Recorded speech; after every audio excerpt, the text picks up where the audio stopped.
From my story to your story, let's talk about grief.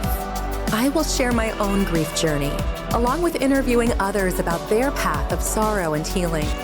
I hope that you, the listener, will hear something that helps as you navigate your own grief, and that God will be glorified along the way. This content is meant as a discussion and not to give professional help. Let's get started. So today I have with me Bekah Furches, and the neat thing about me being able to have her on the podcast is that she heard about the podcast from a mutual friend of ours, listened to things that we then started having conversations and questions about, and then now, I mean, the circumstance is not a good reason for that I'm excited to have her on here, but I'm blessed that the podcast was helpful and to be able to have her here with me today and just share her story of her loss of her husband and what came about, what he was like, and some of the things she's learning about her and her God through the circumstances that have happened in her life. So Bekah, one of the reasons I had you on here was you have been journaling or writing about your experiences, and I feel like you're doing exactly what I wish people would do in their grief, and that's tell how awful it is at times and what you're going through. But then you circle back around and talk about how you deal with that and bring it back to God helping you with the circumstance and helping you through the circumstance. So first of all, just tell us about your person, who you lost and what he was like and what happened. Okay. So my husband, Zach, we met right after I graduated high school. And I hadn't really dated, so he was my first boyfriend. He was the first one that was brave enough to come to my dad and ask all the questions. And so I just said, I better marry this one because I don't know who else is gonna come talk to my dad. But so he was my first love, my first boyfriend, just all of those things, and kind of we grew up together. He was 21 when we met, and he had just gotten home from Japan in the military, and so he was a Christian, wasn't really walking with God at that time, was willing to lean into it for my sake while we were dating, and then leaned a little far away after we were married, but that was something we grew through. It was funny, at the services, a lot of people that talked and shared about him used the word intense in different ways, different contexts, but he was a very intense person, very passionate person, and God got a hold of those things and used that for him eventually. He was a football nut, sports nut, but mostly football. And he would tell you that football was his idol for a long time until he submitted that to God. I got the Packers earrings on for him today. Yeah. He liked different teams, but Packers was one of the ones he loved for a long time. Nice. And so God had called him into ministry early in our marriage, but he was fighting it for a really long time. And just lots of different excuses. My dad was a pastor, so I grew up in that environment and wanted that. And to be honest, a lot of people had told me I probably shouldn't be with him when we were dating because he didn't seem like he was on the same path that I was. And I battled with that for a while and struggled with that and prayed a lot about it. And God did give me peace about that. He had a plan. We were going in a direction just to give him time to get us there. But so over the years, Zach had a lot of different excuses and just different things that he battled with him in his own personality and who he was as a person, and not feeling like he was cut out for that or whatever. But eventually, about 9 years into our marriage, he really submitted his life plan to God, and was willing to do whatever God wanted him to do. And that was when we went to seminary, and just changed so much. And one of the things he always told me he prayed was that God would take his passion for football and his love for that and change it to a passion for him and his word. Oh, wow. And he hated school. He hated reading. Like he would say, like ESPN magazine is the only thing he ever read. But it wasn't because he wasn't smart. Like he could do it if he applied himself. And his dad would tease him about knowing all these facts about sports that were meaningless, but he didn't know what he needed to know for his biology test or whatever. But it was what was important to him at the time. But so God really helped him to apply that part of his brain to scripture, and he could memorize scripture and all of that. And so God did turn that around. But he was a big football nut. He loved football. He loved Christmas. more than anybody we ever knew. We used to call him Buddy the Elf because he just loved Christmas so much. He got that from his mom. And so we enjoyed a lot of fun Christmas traditions and stuff with him. He also loved snow. Neat. He was like, I guess that goes with Christmas, but, but he still. loved cold. He went and visited Green Bay a couple times to go to the stadium and go to games, but also just because it's cold there in winter. And, you know, he would text me, I just got out of the airport and it's like 10 below. And I'm like, have fun. Not me. I like summer. I know I like the beach. So, but he did. He loved snow and he loved cold. He really loved God's word. He once he submitted to that and God really changed his heart, he just loved to like dig deep into it and just pull passages apart. And he was very passionate about just truth in general. He loved apologetics. Like when he was exposed to that in Bible college, that was like a whole new world to him. And he just loved the defense of our faith and why we believe what we believe and being able to share that with people. The resurrection especially, that's great. Like, yeah, I was thinking about that just last week with Easter and hearing different sermons, and he would always want to preach on the proofs of the resurrection. And that was just something that wonderful was passionate, a thing he was passionate about. And that was, as a foundation of our faith, was really important to him.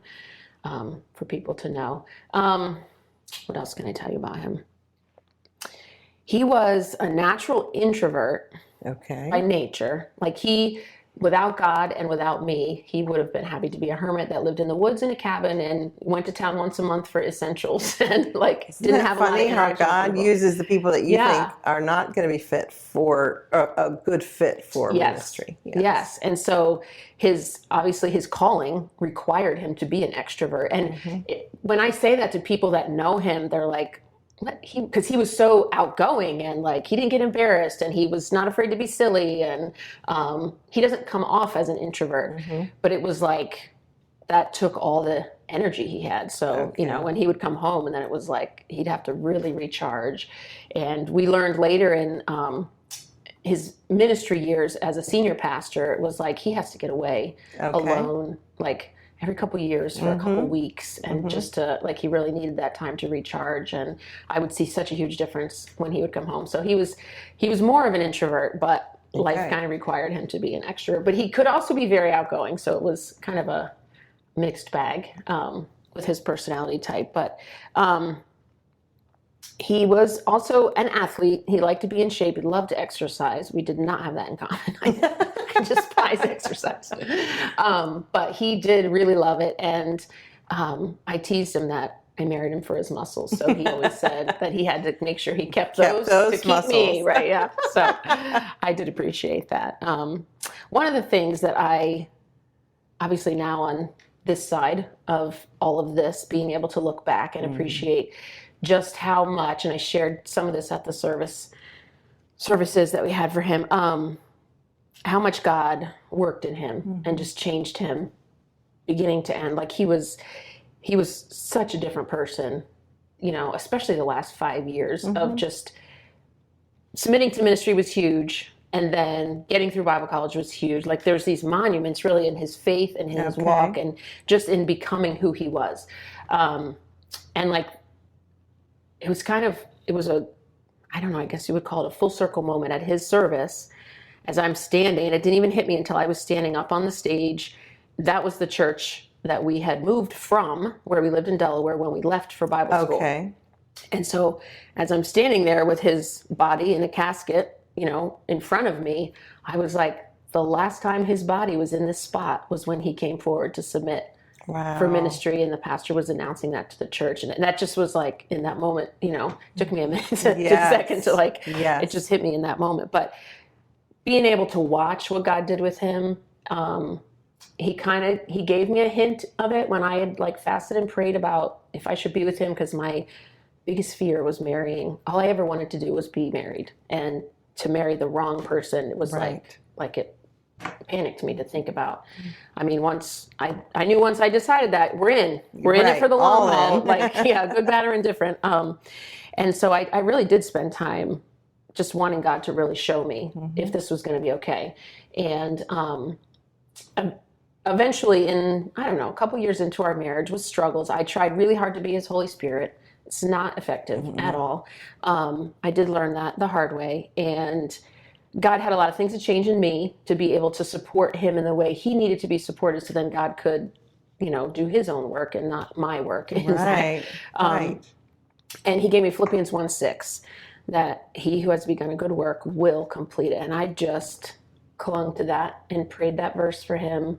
I don't want to say every day, but it felt like it, sometimes multiple times a day, as he would get close and then pull away and get close and pull away. And but it's just exciting to me.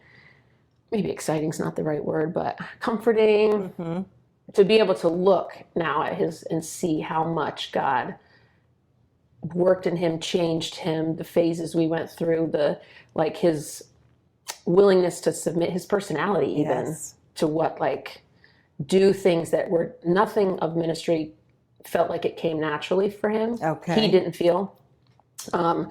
I think people would argue that he was a natural, just the speaking and, he'd really get into it. But as far as his own, just what he had to fight of his own flesh and his own person, all of ministry felt like just a daily dying to self. And it just didn't feel like it came naturally. Big effort. Yeah. But to watch all of that from my perspective and my angle and see how much he put into that and how much he was on his face before God and how much he was willing to just confess and change who he naturally was. And then to see that affect other people in ministry and to see, men connect with him because he wasn't the typical, pastor that everyone knew from the time this kid was 6, he's going to be a pastor.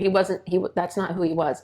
And it was neat. It was a gift to be able to watch that whole process and see God's faithfulness through that one verse, even just completing that work that he had started in him. One of the things that was challenging for us as a couple is we were opposites in a lot of ways. Okay. We saw things differently. We responded to things differently. We perceived things differently. And that was one of the things we worked through. He was, I used to say he was a Paul, in so many ways. That was one of his favorite Bible characters. He loved his Paul's letters and everything. Okay.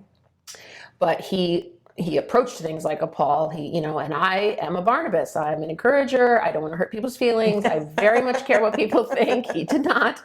And in the Bible, Paul and Barnabas were able to amicably just part ways, and we couldn't do that. So we had to stand together. Yes, we had to stay together. We had to figure it out. We had to, and that's just part of marriage. You learn. Right. And I guess they say opposites attract. I don't know why that is, but yeah, we over time just figured out how to be the pieces that each other needed, and what I filled in what he was missing and helped him see things from a more encouraging. And he challenged me to not be afraid to stand up for truth and not always care about what people think and that kind of thing. So we were opposites, but we kind of God used that. Yeah, and we helped each other to learn and see things from a different perspective. Wonderful. Okay, so one of the things that I have people share if they want to share it is the circumstances of who they lost and how they lost. So what happened with him that day, if whatever you want to share with us. Okay. So he passed on January 5th of 2024. Okay. Just to give a little bit of context, the year before I had started working full time, and that was after, 18, 20 years of stay-at-home mom and homeschooling and all that. I had worked a little bit part-time as the kids were in high school, but that year before I started working full-time, and we both hated it because we were so used to our schedules being so easy to, just mesh them together and always being available. We had, for most of our married life, we ate at least 2, if not 3 meals a day together. Oh, wow. With homeschooling and ministry, flexible schedule. Anyway, we were used to that. And so we both really struggled with that and just trying to figure that out. And then I'd come home in the evening and be tired, but trying to do all the married things and then ministry things and whatever. We just both were struggling with, how we were going to make that work. That was, in ministry, you're on, especially on one income, our retirement plan was I would go to work after the kids were gone, and that money would, it would help with that. So anyway, that was the year leading up to it. We were getting close to empty nest. My youngest was getting ready to move out. My middle one was still there, but just for a few more months. And we were actually really excited about that, no offense to my children, but we were just, teenage years are hard. Teenage years in ministry can be brutal, really, to be honest, living in that fishbowl and trying to raise teenagers. And it's a lot. And we were looking forward to that, that time of just us. But So that fall of 23, we had my daughter moved to Virginia. So we did that together. And right before that, I was able to come on at the church as a secretary. Our secretary had moved, and so we had just kind of started to get in the flow of that, of him. Now he's my boss. Like he's been my everything, and now he's my boss. But it was just, for the most part, it was smooth, and we were figuring it out. And the ministry stuff we were already doing together, we were able to really do it together, there at the office. And excited to make plans going into this new season. We were going to write some marriage Bible studies together, and just, we were starting to like vision cast for what this next chapter is going to look like. Right. And so in the fall we moved my daughter. My oldest son lives in Virginia, and they were pregnant with their first. So we were able to be there for their shower and just enjoy all of that. And then come back. And then, without getting into all the details, that year he had decided to take the month of December off, which is very rare for a pastor. But this was a year our church was taking a break from some of the big events we do. We took a break from the big Christmas thing, and Christmas is his favorite, and ministry keeps December very packed for pastors. Busy. And he thought, if I ever was going to be able to take December, this would be the year to do it. And now looking back, like, it's just interesting how all these things played out. And so he did take the month off of December, and he hadn't had vacation in like over a year. So it was, just, we were going to do some things together, and also he was going to go away. So he did a little traveling, went to Green Bay again. And then we traveled to family to see Christmas. So we got to see everybody at Christmas, and then came back from that. And it was like the full time and all the transition, everything. It was like just so much. Mm-hmm. And so when we came back at Christmas, after Christmas, we just said, like, December needs to be so quiet. Or not December, January. It's just going to be quiet. It's you and me. Like, we're not planning church stuff. We need a month to just like catch our breath. And then he ruined that for me. So anyway, we'd been back in the office, I guess, like 2 days, the first week after the new year and everything. And to give you a little history on him, he had actually had a heart attack at like 42 or 43. Oh, okay. No heart issues. It was from exercising. They compared it to like a heart attack people have when they're shoveling, just from exertion or whatever. Okay. He was told he was lifting way too much weights and whatever. So he adjusted all of that. He had he didn't have to change his diet. He didn't have any, they actually told him he had the heart of an Olympic athlete, which he wore as a badge of honor for the rest of his life. Yes. But after that point, off and on, he did always have like just symptoms of just discomfort or pain or whatever. And we would every so often go back to the doctor and get checked. And even a year before he passed, he was kept overnight at Yale. And after his first heart attack, he'd had stents put in. And so they went up the same way and checked everything. They were like, everything looks fine. So it got to the point where every time there was a symptom, we'd check, and he was like, I'm done. Like, this is how my heart is and whatever. So they just never found anything wrong. And he hadn't had any symptoms that I knew of, not that he always told me, like that last Christmas and leading into everything. So 2 days back in the office, Fridays were his day off. So that first Friday after the new year, we got up as normal, and he had a bad night, not the night before he passed, but the night before that. He had a really bad night, couldn't sleep, was having what he described to me. It sounded like, I thought it was like anxiety. Okay. He said something about, feels like something's trying to crawl out of my chest or something. I don't know. It was a weird description. And I'm like, I don't know. That sounds like anxiety, but we'll pray about it. We'll get back to the doctor. We'll look into it. And then the next night he had a really good night's sleep. Everything seemed fine. Woke up Friday, felt great. And Fridays were his day off. And so we often would just sit and do our own quiet times in bed. So we did that morning. And I do have to share with you the verse. I had just started reading through the Bible for the year or whatever. And I was in Genesis 8 about Noah. And I was doing this journal, and it gives you a place to do like a key verse. Mm-hmm. And Genesis 8:1, then God remembered. And so then you have a place to write a prayer. And my prayer that morning, literally 45 minutes before my whole world changed, was, thank you that you are a God who remembers, you keep track of and careful watch over your children. You never leave me, and I can trust you. Exactly. So no mistake that you read that day. Yeah. God knows what we face. Which I would come back to that. I didn't open that journal again for, I don't know, a couple months. But to look back where I left off and was like, oh my goodness. So I finished my quiet time first. I got up, went to get ready, poked my head back in to say, I'm going to get my shower. And he was kneeling by the bed praying. So that was the last thing I saw him doing. And then I went and got ready in the bathroom. He went downstairs to work out. And so when I came out, came into the kitchen, and I heard him making a noise. Well, it didn't shock me because he liked to work out super intense, and he often would, be working out till he was like groaning or whatever. And I would bring him juice or something, that happened occasionally. Anyway, so I came down to say, are you okay? And he was not okay. And he had like collapsed over the coffee table.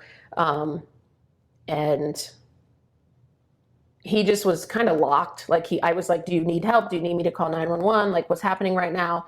And he didn't look at me or wouldn't respond. His eyes were kind of locked. And so I ran upstairs to call 911 and get dressed. I had a bathrobe on and came back down to him, and looking back, I don't know, 30 seconds or 27 minutes. It seemed like you forever. lose complete track of time. Like looking back, I'm like, was I up there for that long? I just got dressed and came right back down. And I told the 911 guy, he's gone.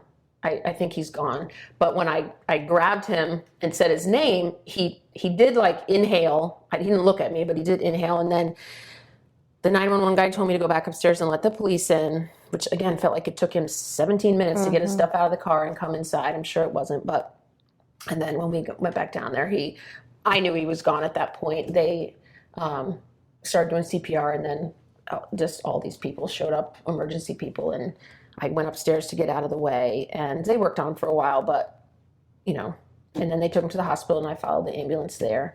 And I knew he was gone. The doctor, they were saying, like, they're doing everything they can. I'm like, at this point, it's been 20 or 30 minutes. Yes.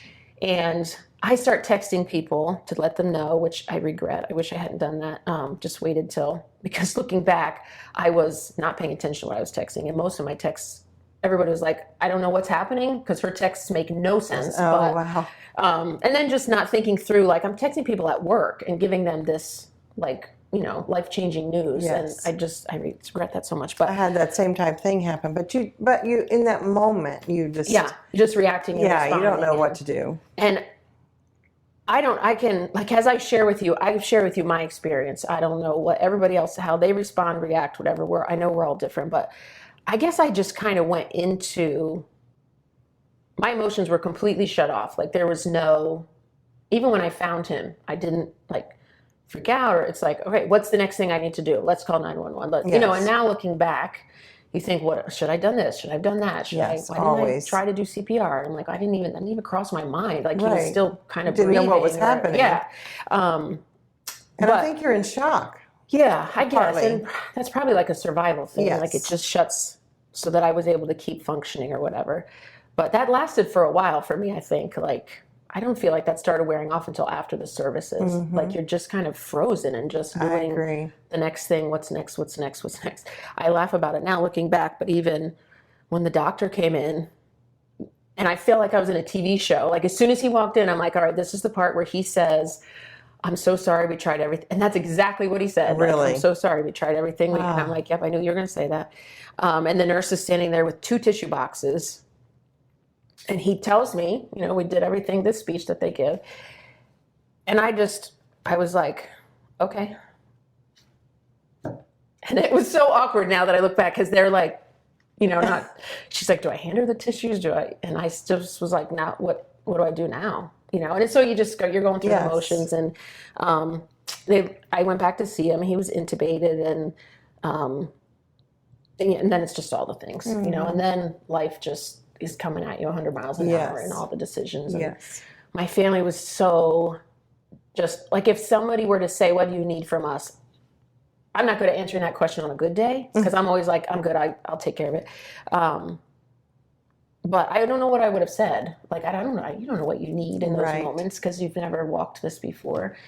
But they just like swarmed me. And like, by the time the hospital's only about, 7 minutes from my house. By the time I got home, I mean, plane tickets were bought. People were in their cars. Like, Yes. people were coming. All three of my siblings came. My mom came and just really surrounded us and took over. My sister, when she just was such a huge help, and they all were, but she just like was like a bodyguard, which people joked about it later. And looking back, I'm like, yeah, she was. She was glued to my side everywhere I went, and she was doing like crowd control for me and trying to keep people from being too much or getting too close or whatever. And it just was, looking back, was such a blessing. It's such a huge help. My mom stayed with me, and we did a service in Connecticut where he was a pastor, and then but his burial and everything was going to be in Delaware, where he was from. So that was 2 services to plan, and just a lot, and I had extended family that came in and just were like, we'll take care of the food, we'll take care of this, we'll do the meals, and it just was such a blessing. I did have that experience too, and it's just unbelievable what all people do to help at that time. It's so much. And I remember in ministry, like as a pastor's wife team, when people have a funeral, it's like a wedding, but it's sad, and you have a week to get it all together, and the photo thing, and just all the things, and plan a meal, and who's coming, and where's everybody staying, and you're trying to help people through all those details. It's just a lot, but God was so faithful through all of it, and just provided so many people to just carry us, and I know we had hundreds of people praying, and you just feel it. You just feel like partly you're numb, but also just but you do God's feel the prayer. carrying You do. And He's getting you through this thing, the next thing, the next thing. So we did the service in Connecticut, and then we did one in Delaware. And then my mom came back with me, and I'm coming home to an empty house. My middle son was still living there with me. He hadn't moved out yet. And he was a trooper for me, and trying to, that's mixed feelings as a mom, because the last thing I want my son to have to think about is taking care of me. I'm supposed to take care of you. But he was there for me. He would check in with me, and so cute. He would, I'm going out to dinner with one of my friends. Do you want to come? I'm like, no, but I need a minute. I'm okay. I don't want to hang out with you and your friends, but I appreciate that you don't want me to have dinner alone or whatever. So that was sweet. And God just in so many little ways was so faithful to just be there and catch me, and all the, and I don't even think a tear here or there, but I don't even think I really cried until after all that. And it was like, okay, and then you just kind of the adrenaline, I guess, or whatever's happening in your body, and your brain just. I think it's the flight or fight mode, and I hope I use that term right. And also, I think God lets you go into a shock to be able to cope with what you just would not be able to cope with at the beginning of that. And you come through it, and you're just like, I don't know how we got through that, but He brought us through. Right. At least that, and I guess it's different people's experience. Some people, I think, I can remember actually asking my son, I don't even remember if I cried at the time or what I did. And the thoughts after, thinking, did it look like I don't care, or I wasn't grieving, or I always wonder what the doctor and nurse thought when I was just like, okay. I'm sure they've seen the gamut of it all, but that is very much how. There were some things I said or did that I didn't even know I said or did that they told me about later. But yes, I do. I firmly believe, at least in my case, and it sounds like in yours, that there is just something that takes over, that you get through that. That's how my personality is, to just get through it and kind of collapse afterwards. Right. Yeah. Right. Always has been. Right. And so it's how I process that. That's my Nana. If you're watching on YouTube, to like and subscribe.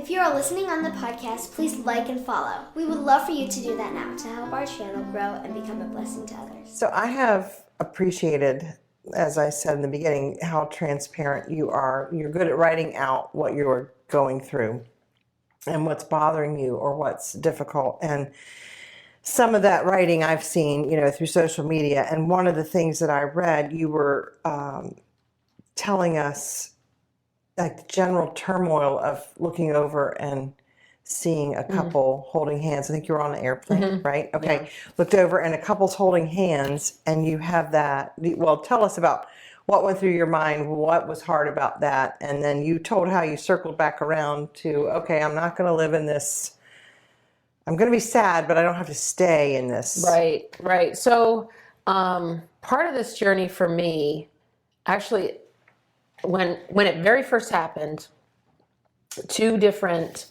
pastor leader friends of ours were both just also in shock. It just was so like, there was nothing leading up to it, that like nobody had any expectations of any of this. So it was just, I mean, the expression of getting the rug pulled out from under you is, and so even the people trying to encourage me were also still like trying to process. And two different pastor leader friends immediately gave me the same advice, which was to focus on the character of God and lean into what I know to be true about God, because this does not make any sense. And trying to make it make sense is not going to be helpful. I don't know the mind of God, so I'm not going to be able to, get answers to a lot of it. And I did take that advice, and I really think that was a game changer for me on this. It's been 15 months-ish for me. So that's background for the answer to your question. Yes. So through the time, just in whether it was through worship music or scripture or reading books about how people got through this grief journey, like I had this sense I wanted, because I'm a perfectionist, I want to do this right. Like there's a right way to do this. I want to do it right. But I know there's not a right or wrong, but probably a healthy and unhealthy way. That's a good term. To grieve. And Yes. I want to do this in a healthy way. I want it to glorify God. I want to help my children. I want to be a good example for them of how to grieve. And I don't want to get stuck. I know people get stuck in grief, and it's terrible, and it's all terrible, but I don't want to get stuck there. Like Right. I know that like God still wants me to have abundant life. And Right. so I don't want to rob myself of that by being stuck in grief. So it's this, I don't know. It's a wrestling. It's It a push is wrestling. Good term. Yeah. It is a wrestling. Because you need to process. And so you don't want to stuff. Right. And one of my siblings is a therapist, and he's talked a lot about, just talked me through a lot of different things. And I don't want to stuff.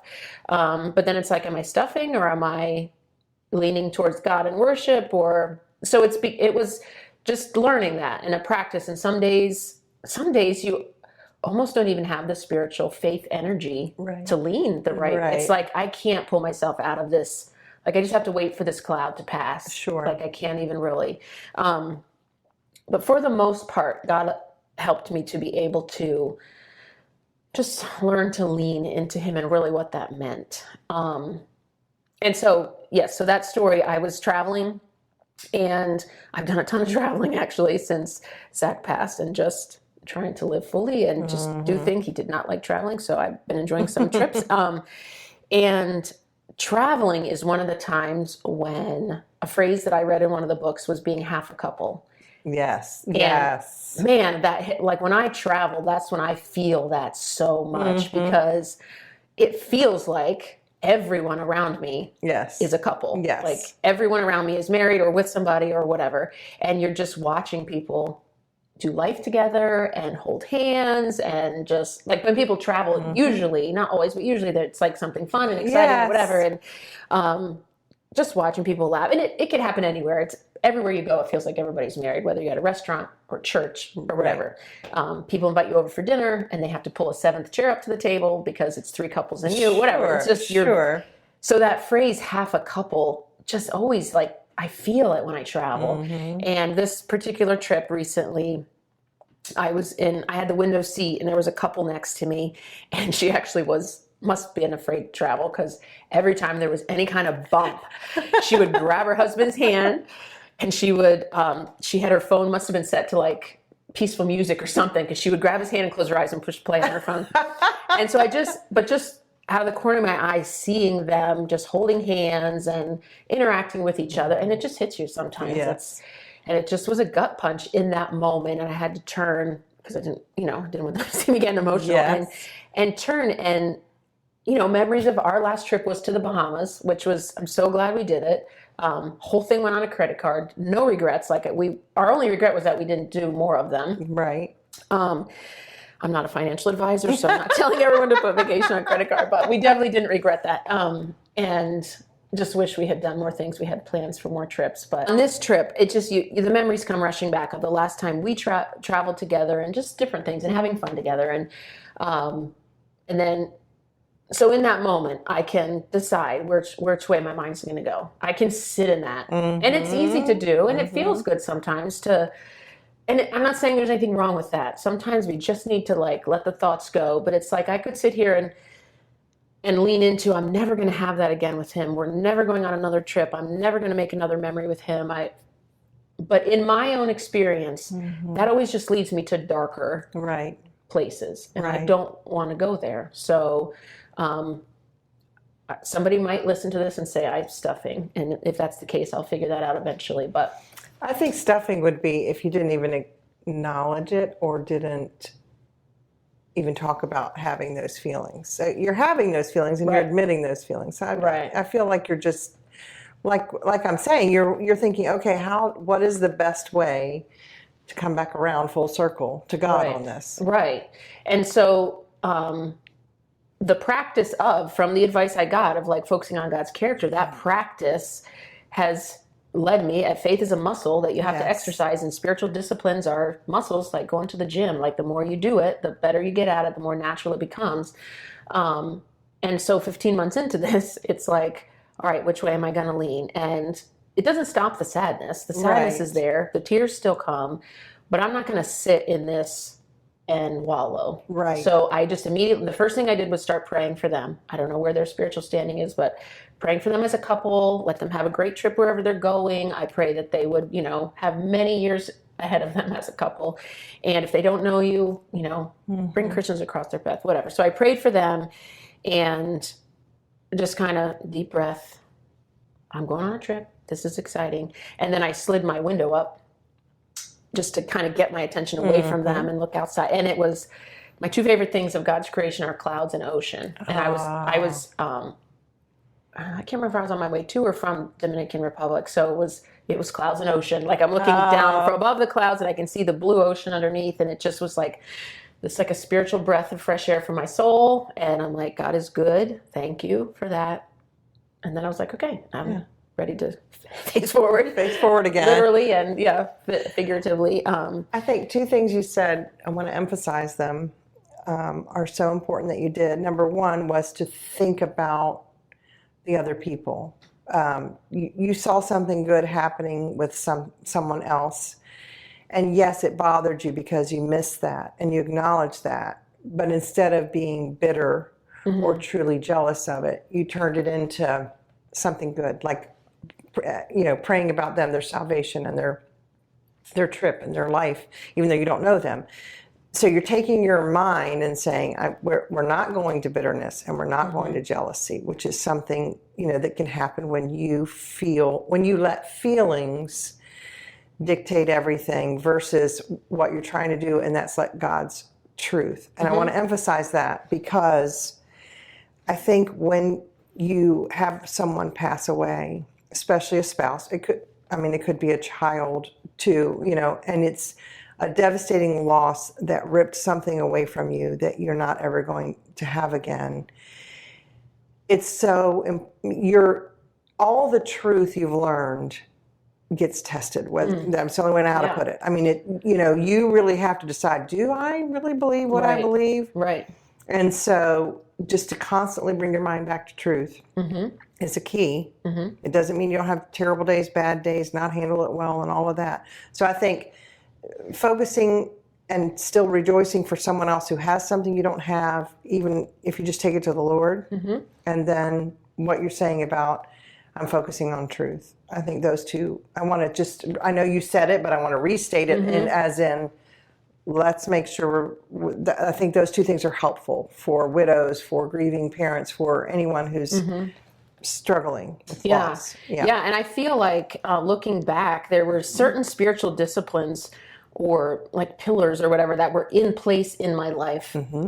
Lessons God taught me that prepared me to, you're never prepared to lose a family member. I don't mean it like that, but there were definitely things in place that were already like habits and things that I could easily go back to because I already, and that was one of them in the early years of our marriage when he was not walking with God, and I just wanted to change a bunch of things about him, and I wanted to fix him, and there were all these things, and if you don't control your thoughts, they take you to very negative places, and you can just, that's good. I mean, I was at one point where God just really taught me that thinking ugly things about him is not more spiritual as long as you don't say them out loud. That's how I felt. As long as I don't say them out loud. That's good. I'm not mean to him out loud, but I good. am telling him off in my head. But I feel more spiritual, right? Because I'm not saying it out loud. But it's like, the verse in Psalms about God knowing your thoughts. Yes, he does. Let my thoughts and my words be pleasing in your sight. And so that was one thing God taught me. And then in that process, taught me how to retrain capture thoughts, and how it says in Corinthians, and replace them with truth. Bringing them into and captivity. So, like, I had years of practicing that before I lost my husband. And then it was like, okay, this thing that I've been practicing, I really need to use it now. Like, this is going to be a key. It's amazing how God, like you said, even about the preparation of time off with him beforehand, and just, it is amazing because he knows, none of it takes him by surprise, how he has set the stage for whatever you're going to deal with. Right, and prepared you in ways you didn't even realize. Yeah. So we also mentioned in another one of your posts that I read in your writings, this is a little bit along the same line, but deeper into it. Explain what you explain. You call it the loss of history. You were grieving the loss of your history with Zach. That explain to me what that was like, and how you keep from getting bitter at what people go through. Like, I've lost making any more memories with this person and having a history with them past where we were. Yeah. Yeah, I was trying to process just how I was feeling that day, and different things. I mean, the journey of grief, different things hit you at different times, and different things that come across your path of life or whatever. And one of the things I miss so much is being able to share, like, inside jokes and movie quotes. And there's so many times something comes to my mind living in a moment or whatever.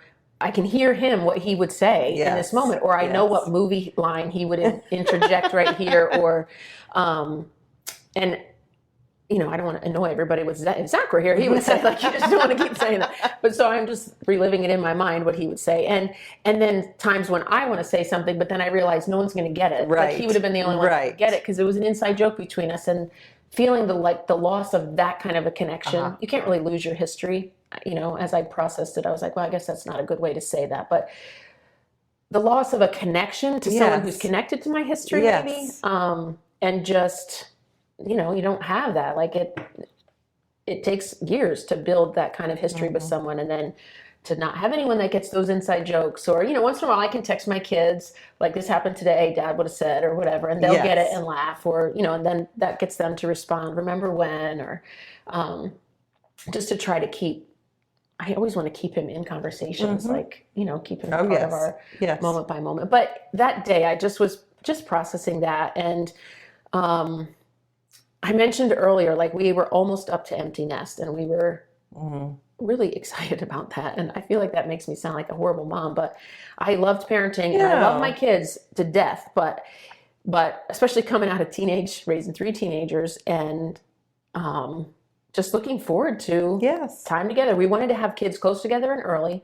so that, when we got to empty nest, we could just really enjoy each other. And so we had plans, and we had talked through trips we were going to take. We had some trips on the calendar for that year. And I mean, the loss and grandparenting together. We have a new grandbaby. He was he 2 or 3 months old when Zach passed? That's hard. And just, like, thinking through all those things we won't be doing together, and all those plans, and stuff hits you. I was out driving recently, and a car drove by me with a Wisconsin license plate, and, like, so random, but his dream was to retire to someplace like Wisconsin, Green Bay, hopefully, and start a Christmas tree farm. That was his retirement plan, to have a Christmas tree farm. It was going to be Papa Z's Christmas trees. He wanted me to dress like Mrs. Claus, whatever. We won't get into all that, but just those things hit you like, and it's like, oh, I hadn't thought about, I guess that I'm not won't be gonna do there. that. That's not in our future, whatever. So it's just the loss of the connection to someone who you share a history with. Okay. Is I probably see a what better you're way saying. to Yes. say that. And I think the bitterness part, like you said earlier, it's controlling your thoughts, and that's when you have to choose in those moments which way you're going to lean. Right. Am I going to lean into loss, or am I going to lean into gratitude? And that's another lesson that God taught me. Earlier on, the book 1,000 Gifts by Ann Voskamp, and about gratitude, and I read that probably 3 times, and that book was life-changing for me, and just learning how to shift your focus and how gratitude can reshape just everything, your perspective, your the way you think about things, the way you see things, and the way you experience things. Just all of it can be reshaped with an attitude of gratitude, as they say. And so I just tried to learn it. Some days I did it, and some days I didn't. Oh yeah. Some days you get it right, and some days you don't. And, Yes. And the days you get it wrong, you realize how much better you feel the days you do it right. You get it right. But it's just flipping that script of, look at what you don't have, you'll never have. And it's like, okay, God, let me focus on what I did have. Like, thank you for 30 years together and 27 years married, and these 3 amazing kids, and just what we were able to give them in their growing up years. And thank you that we had a life of ministry and homeschooling, so that we did so much life together, just as a family. We were around the table a lot more than most families get. So it's just switching that script to be thankful for what we did have. And so one day when I was just kind of wrestling through the why, he was so young and he was serving you, and we had plans and potential, and like the loss of all that. And I was like, well, at least he didn't have to experience like getting old, because he was so stressed about that. And like, as he could feel his body changing, it stressed him out so much how he was going to stay young and in shape, and probably what pushed him to exercise so much. But I thank you, God, for that picture and laughing about it. And he went out on top. Like, he was in great shape. He was in a great place spiritually. He would have wanted to know when he saw God, like he had just come back from a sabbatical where he was like, he did a lot of repentance during those things, and a lot of heart cleaning out, and just a lot. So he was ready to face him. And so, it just helped me to flip that and like, thank God for him not having to experience all these things. Thank you that he didn't have to experience this kind of grief. And so I think gratitude is a huge part for me. Excellent of that. point. And don't get me wrong, there's still days when I just think about we're human. Empty nest, and it just takes your breath and away. It hurts. But instead of that making you bitter or not be effective in the life you have here without him, I think that, like you're saying, and I think that's part of the process of what people call acceptance. You're accepting that you have to go on without your person. Part of that is being grateful for everything you had. And like you said, it crosses your mind, what would it have been like? But it doesn't have to, you don't have to stay in that. Right. So such good Good way you process it, and good advice. And you have something with you today. I want you to get your vest. You mentioned the weighted vest of grief. Yes. Okay, so I got this for Christmas to try to help with my walking. Should I put it on? Yes. So you can see. So this is a 10-pound vest. I'm also glad to talk with you about this, because I literally was just talking with someone about, like, would it be good to get one of these when you're walking? So I'm heading into those fun, like 50 menopausal whatever years, and I'm told that walking is one of the best things. So, So I got this weighted vest for Christmas to walk, and it does make a big difference. You'd be surprised. When you first put it on, you're like, it's not that heavy. But when I walk with it and then walk without it, you really can feel the lack of the vest. This is funny, because the other night, our kids that live further away were here, and the baby's 8 months old, and she was exhausted. And she said, well, she'd go to sleep in the carrier. So we put the carrier on my back, and I did a walk with her.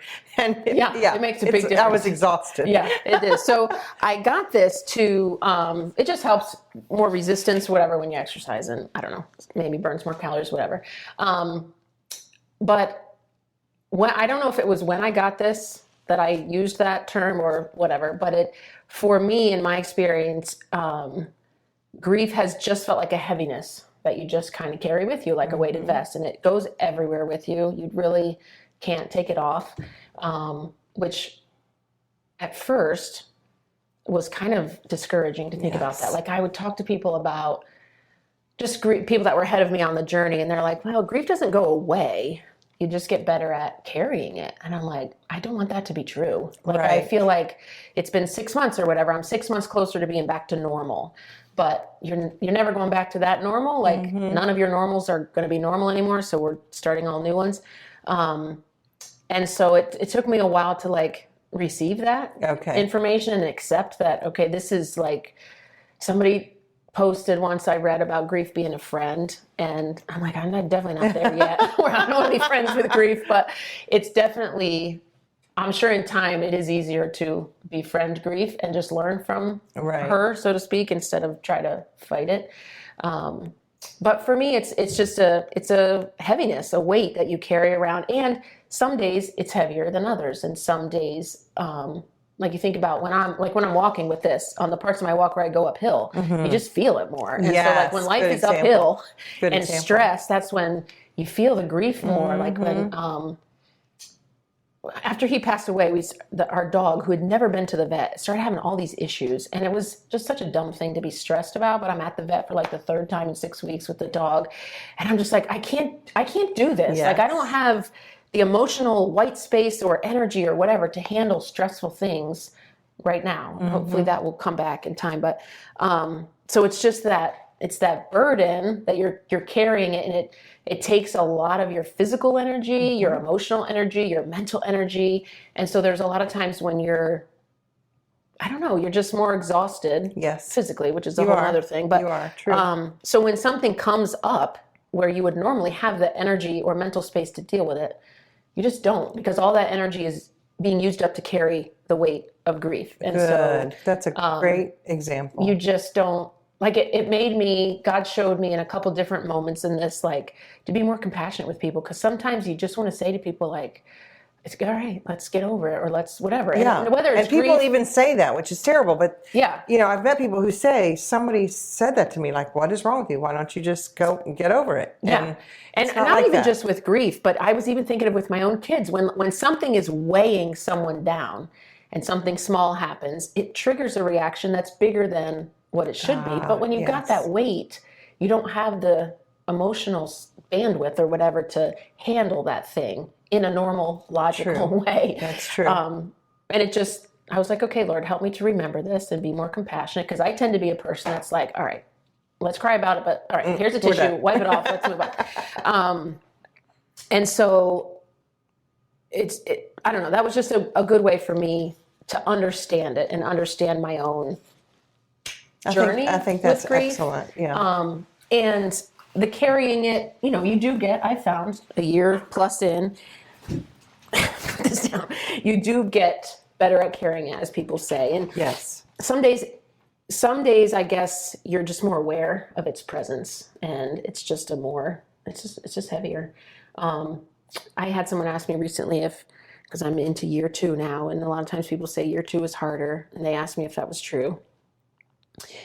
And I was like, I don't know if it's hard or it's different. It's like the first year, it was more of this heavy, sick pit in my stomach. And that does still come sometimes, depending on whatever the trigger is. But that's not there as much. Okay. But then like this heavy blanket of like, this is permanent. Like we're not going back. And every once in a while, like for some reason, the reality of your situation, it hits brand new again. Yes. I don't know why that happens, but there's just certain things that all of a sudden you're like, okay, this is forever moving forward. I remember that first time I thought, oh, this is going to be a long life if this is really what it's like from now on.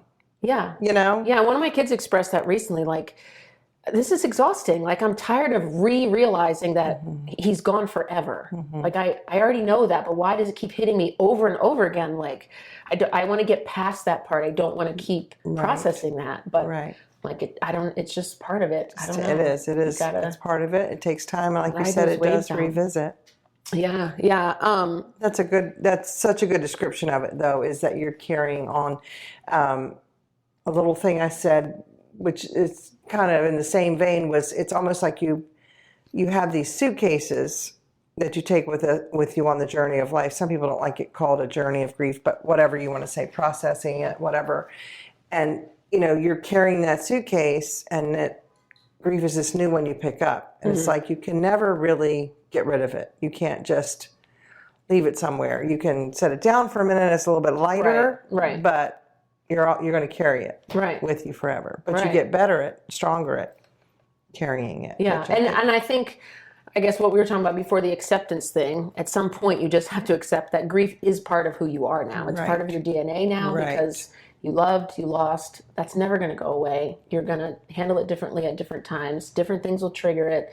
Again, I'm only a little over a year into this, but people say like the sting, I think you told me the sting gets less. It just doesn't hurt as much. And that was one of my kids said, like, when am I ever going to have like a Christmas that it's not painful? I'm like, never, probably never. Like it won't, the sting won't be as bad, but we are never going to have Christmas again with Dad.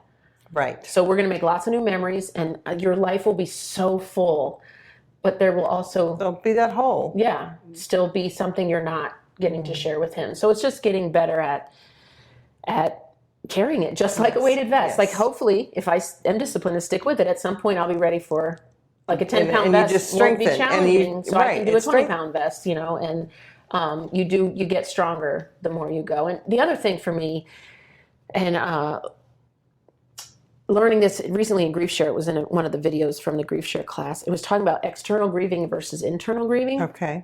And that was so good for me to hear and learn, because I have struggled with, like, I feel like I'm not doing this like everyone else, and I'm not a big crier, and I don't ever want to make people feel like I'm so super strong because I'm not crying all the time, because I'm not strong. Whatever I am is God. It was in that video, they talked about external are people who they cry more easily. They want to talk about it to everybody. They want hugs. They want whatever. It's people just, say I was a puddle on the floor, whatever. That's an external griever. Okay. For me, when I'm with people and I'm doing life, my focus is on like the doing and the people and the whatever, the tasks. I'm a task-oriented person. I like to be productive, whatever. And then when I'm alone, that's when I... Yes, you let go. Yeah, and a lot of times when something triggers, my daughter's an external griever. She's just a more emotions on her sleeve kind of a personality. And so when something triggers, tears, or she's struggling with anger. Sometimes it comes out as anger and she's trying to work through that. But for me, it's the weight. Like when something triggers me, it's this, here we go again with this heavy vest. My 10-pound vest feels like 100 pounds right now. And sometimes the sick pit is back in my stomach. And sometimes irritability is how it comes out. Like all of a sudden, everyone around me is annoying. You just have to work because you're carrying. I probably should go in a room by myself because weight. I'm going to say something ugly. But just learning that like internal grieving is still grieving. Yes, it's just a different way to process. I'm an internal processor. I don't necessarily want to call all my friends and talk through it. I want to go in my room and journal or think through it or pray through it or just sit and stare out the window. That's good. That's good. I hope for our listeners, for people to understand there's, people do process it. I mean, you hear people process it differently and grief is different for everybody, but that's really good to see because I think either way, if you're crying all the time, you're thinking, well, what's wrong with me? And if you're not crying, you're thinking, well, what's wrong with me? So I think that's excellent to point that out. All right. And then the last thing we're going to talk about, you have a verse copying that you started doing.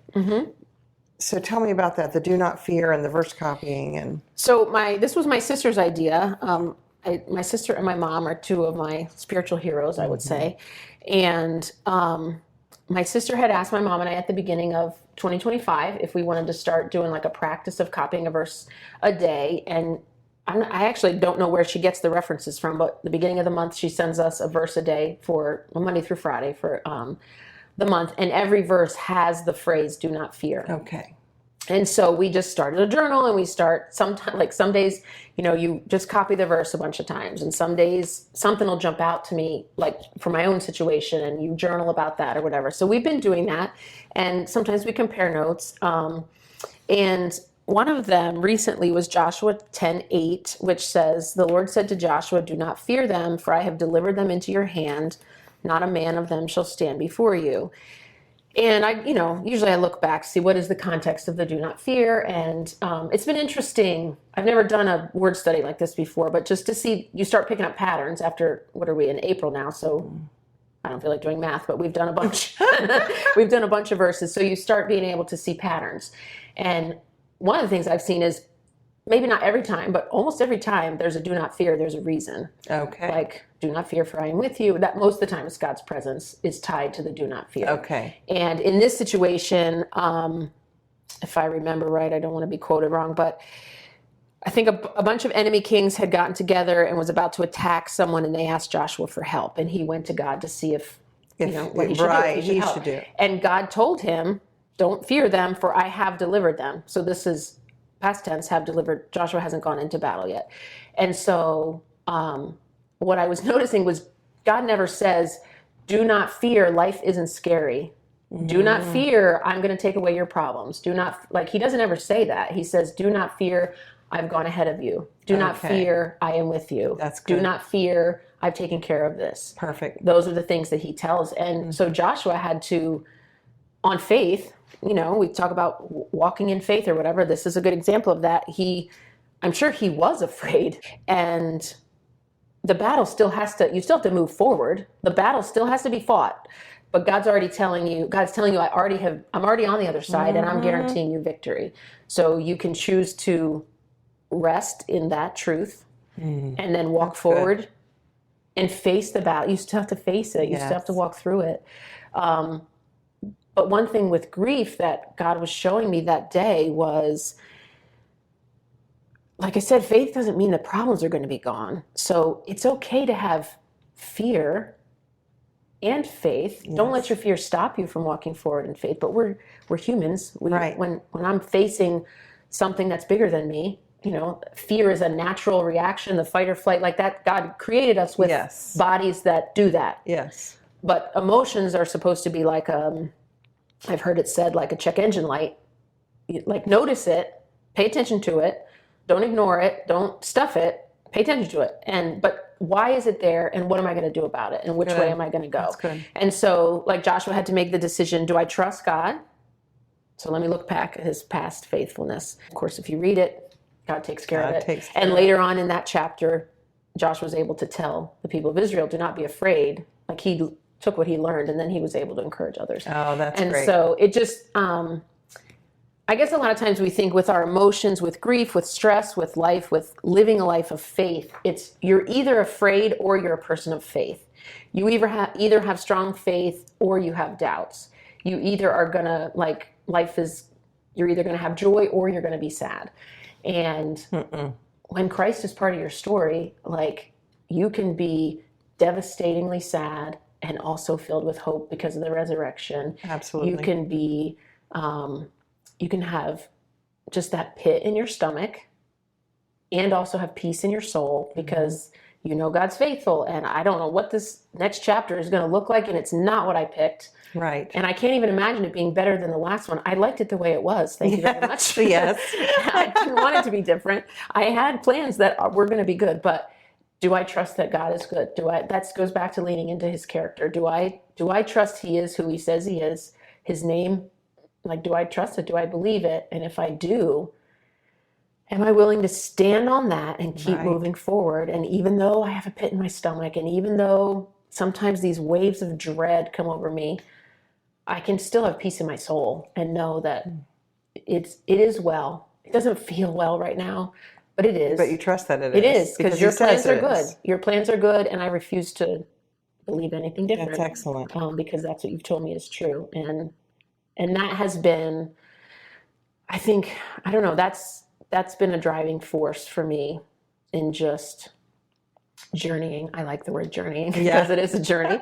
I have learned, though, that you're not journeying through grief. You're journeying with grief and just learning how to accept that that's going to be a part of my life moving forward. And God has lots of good things, and I'm just going to keep believing that. And some days the disappointment is so big, it's hard to see around it and see that there's going to be good things. And then other days, metaphorically speaking, the sun is shining, the birds are Yes. chirping, the grandbaby is so cute, and the Yes. kids are doing great, and life is good. I have surrounded with people who are providing for me, taking care of me, encouraging me. Like, God is so good to me.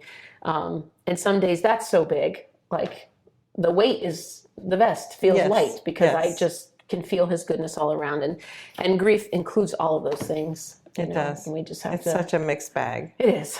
It But I really think, is. the point you're driving home, really with everything we've talked about, is just going back to what you know. So you have to be in God's Word to remember what you know. You have to Yeah. be reminded. It all comes back to that every time. And then I love the point about the fear. God doesn't take it away.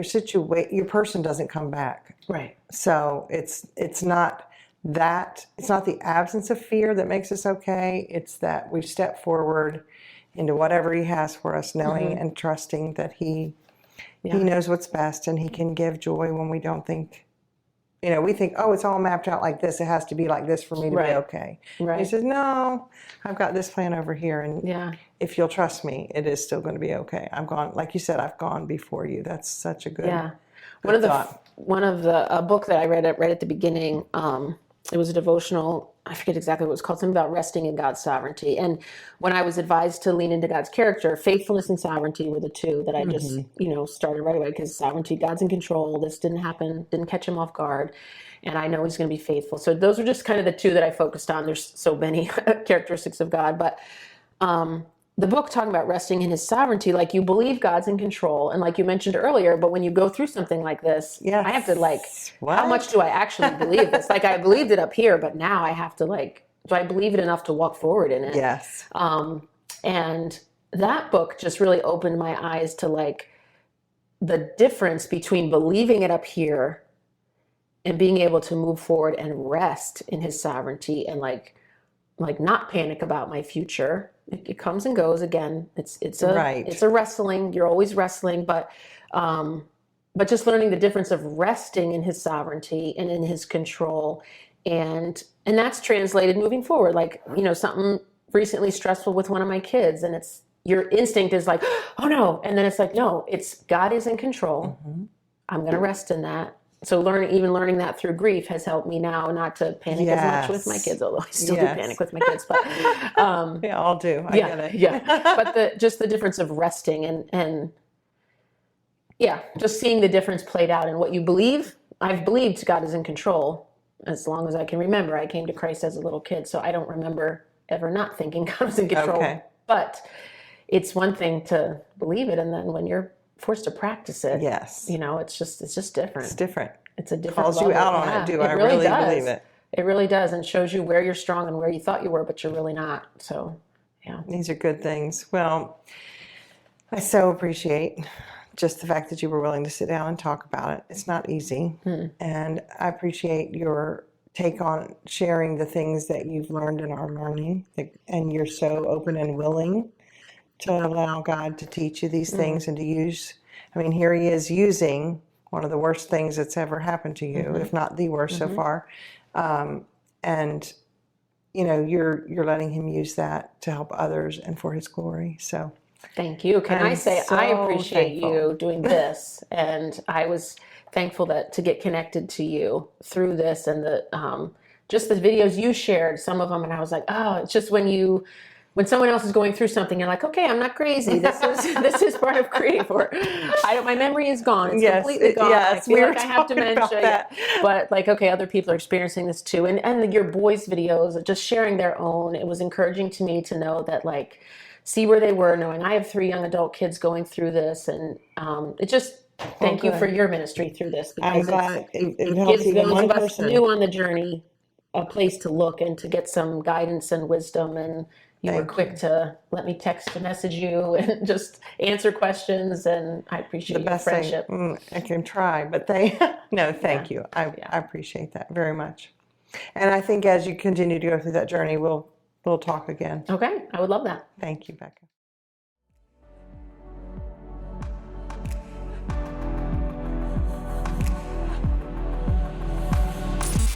We appreciate you joining us today at Speak Your Grief with Sonia. Your Grief with Sonia. Connect with us on Facebook, Instagram, or YouTube as new episodes are added weekly. Thank you again for joining us as we unpack our grief. We hope you have been reminded that you are not alone in this journey.